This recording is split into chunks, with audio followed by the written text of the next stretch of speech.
in the heart of an abandoned hospital, where the echoes of the past linger like shadows, lies the haunted ward of forgotten lives. This is not just a place, but a realm where whispers of sorrow and despair intertwine with the stillness of time. As we step into this forsaken corridor, the air thickens with the weight of unspoken stories, each room a silent witness to the lives that once thrived within these walls. Imagine, if you will, the flickering fluorescent lights overhead, casting an eerie glow upon the peeling paint and dusty floors. Each step you take reverberates against the cracked tiles, a lonely sound that seems almost out of place in this ghostly silence.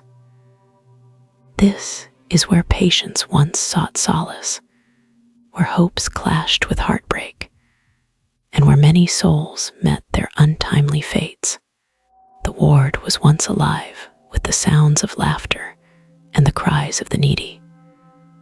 Nurses bustled from room to room, their cheerful chatter echoing as they tended to the sick and the frail. But now it stands desolate, a mere shell of its former self. The laughter has faded into silence, and the cries have turned into whispers. Those who once filled this space have long since passed, leaving behind only memories and a lingering sense of unease.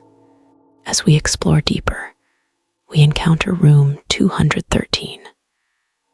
The door creaks open, revealing a space that feels frozen in time. The bed is still made, the sheets crisp and white, as if waiting for a patient to return. Yet, we know that no one will come. It was here that a young girl named Emily spent her last days. She was only 12, a victim of a relentless illness that stole her youth and vitality.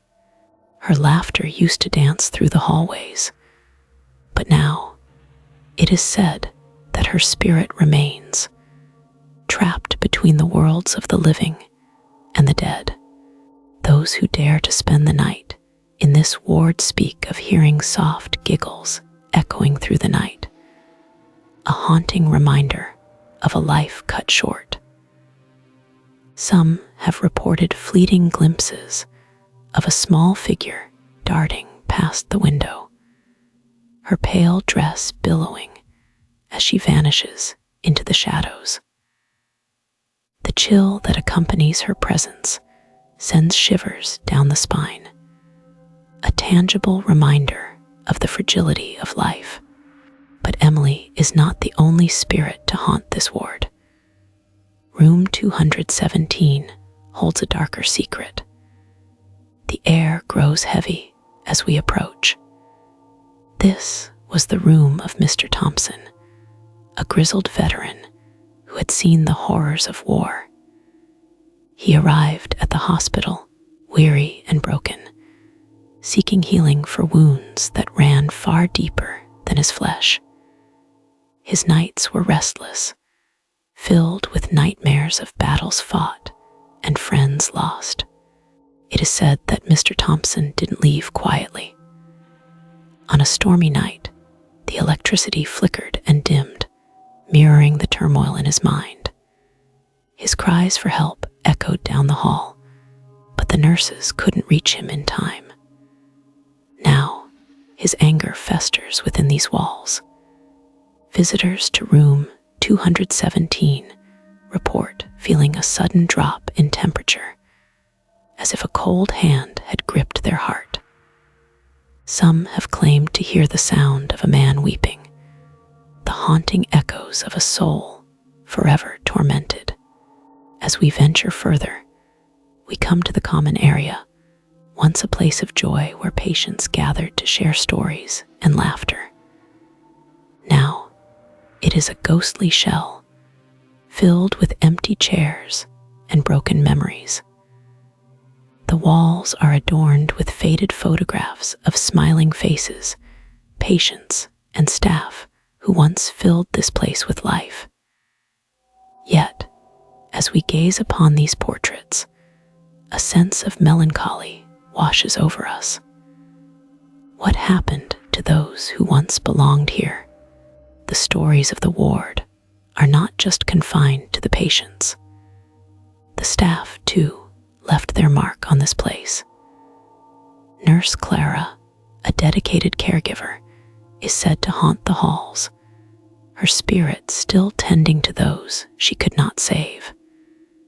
Many have reported seeing a figure in white, moving gracefully through the ward, pausing to straighten a bed or adjust a blanket. Those who encounter her feel an overwhelming sense of calm, as if she is offering comfort in the midst of despair. But not all spirits linger with kindness. The malevolent energy of the ward is palpable, especially in the basement, a place shrouded in darkness and dread. Here, the forgotten lives of those who were deemed too far gone were hidden away. The cries of the abandoned still echo in the cold, damp air. It is said that the souls of these patients, lost to time and memory, wander the halls seeking justice for their suffering. Those brave enough to venture into the basement tell tales of feeling watched, a presence lurking just beyond the edge of their vision. Shadows seem to move of their own accord, and the air grows thick with despair. In this forsaken space, the history of pain is palpable, each breath heavy with the weight of lost hopes. As we move back upstairs, the atmosphere shifts once more. The ward begins to reveal its secrets, the stories of the forgotten lives intertwining with the present. The faint sound of a piano can occasionally be heard, a soft melody drifting through the stillness, a remnant of a time when music filled the air with joy. In room 219, we find an old, dusty piano, its keys yellowed with age. It is said that a patient named Sarah, a talented musician, played here to lift the spirits of her fellow patients. On stormy nights, the piano would begin to play on its own, the haunting notes echoing through the ward, a bittersweet reminder of her presence. Those who have witnessed this phenomenon speak of feeling an overwhelming sense of nostalgia, a longing for a time when laughter and music filled the air. But the melodies are often interrupted by eerie silence, as if the ward itself is holding its breath, waiting for the next note to be played. The duality of joy and sorrow is palpable in this place, a constant reminder that life and death are forever intertwined. As dusk begins to fall, the shadows lengthen and the atmosphere grows heavy with anticipation. The ward seems to awaken, the spirits stirring from their slumber. In the dim light, the echoes of the past become more pronounced, the whispers of forgotten lives rising to the surface. Visitors often report feeling an inexplicable pull to explore deeper into the wards, as if the spirits are calling out to them, urging them to listen. The air hums with energy, a mix of fear and fascination that draws you further into the heart of the unknown.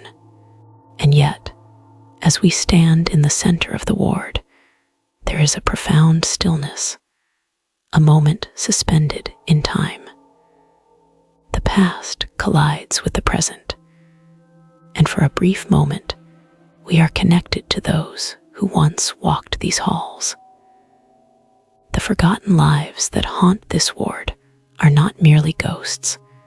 They are reminders of our own humanity, of the fragility of existence. As we prepare to leave, the chilling realization dawns upon us that the stories of the haunted ward will never truly fade. They will linger in the shadows, waiting for someone to listen, to remember. The forgotten lives may have left this world, but their spirits remain, forever entwined with the fabric of this place.